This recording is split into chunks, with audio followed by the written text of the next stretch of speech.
Salam and welcome to SomaliDispatch.com's news headlines for January 7, 2025. I'm Abdul Qadir Hussein.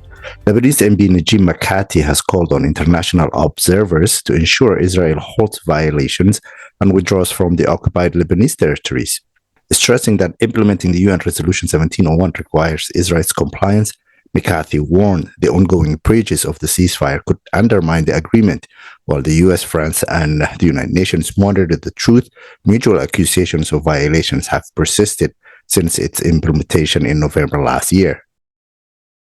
Jubaland Federal MPs have accused the Somali Federal Government of mobilizing militias along the Somali-Kenya border, allegedly with financial and military support. They claim the government is attempting to create insecurity and send insurgent-like forces into Kenya. The MPs urged federal leaders to abandon these actions and called on the Jubaland government and residents to stay alert against potential destabilization efforts. Reports indicate that President Deni of Puntland has granted amnesty to individuals accused of ties to ISIS, some of whom had been held in prisons in Bosaso for an extended period.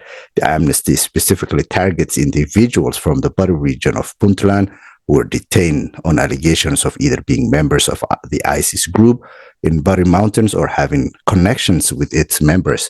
President Deni ordered the release of these detainees as there was insufficient evidence to prove their membership in ISIS directly. Instead, they were accused of engaging in transactions or associating with the group.